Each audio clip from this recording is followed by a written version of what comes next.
I just wrote this down, so this shit's kind of funny. Do you think that a newborn baby is scared of failure, scared of rejection, or has a fear of missing out when not attending a social event? Hell no, I don't think so. So I wanted to continue the discussion from my last video I posted talking about our fears, intellectual fears versus primal fears, and more addressed towards the intellectual fears. I already went over the fact that we only have two fears innately, and you should definitely go check out that video if you haven't watched it yet.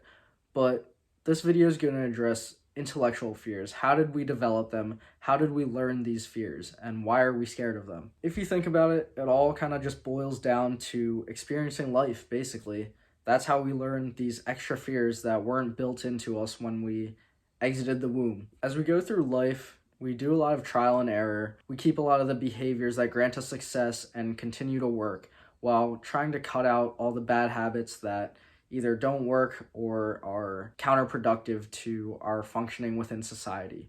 In that learning process of doing trial and error, figuring out what works, what doesn't work, we eventually will have a preference towards the things that have been working for us in the past, and we will shy away from the things that have failed us. With that preference of behavior and action comes the consequence, I guess you could call it, of being scared to repeat those failed actions that have not granted us success in the past. Sometimes in this learning process, the good behaviors and bad behaviors get switched. So some productive habits and good behaviors could end up being things that have failed you in the past and lead you to not repeat these actions.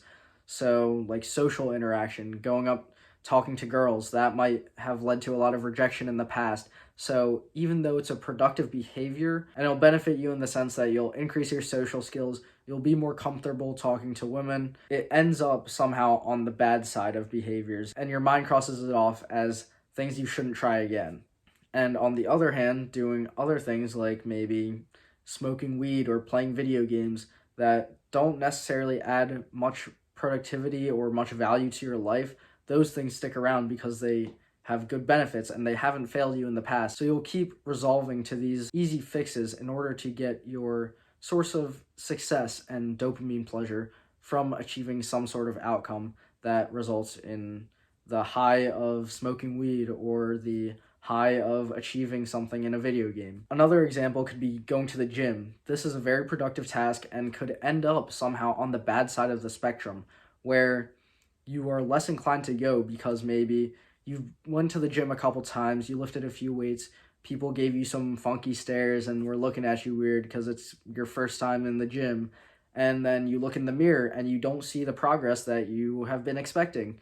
That could make a good productive behavior and a good productive habit fall to the side where, again, where your brain doesn't want to partake in this habit due to the negative results that it's fostered. In approaching our intellectual fears, we have to take a step back and look at our learning process throughout life. We've developed fears in response to failed actions in our learning behavior and in our learning process in the past. In order to counteract that, I'll talk about it in a couple more of my future videos, but in essence, you want to redo the learning process and implement good steps and ensure that you reframe.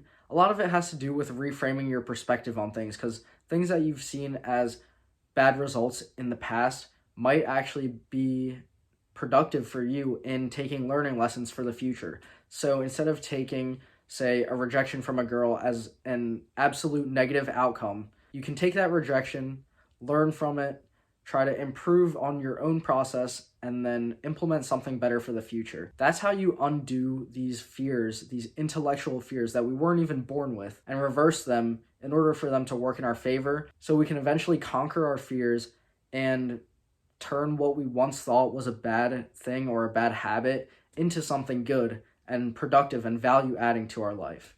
Thanks for watching. I'll see you next time.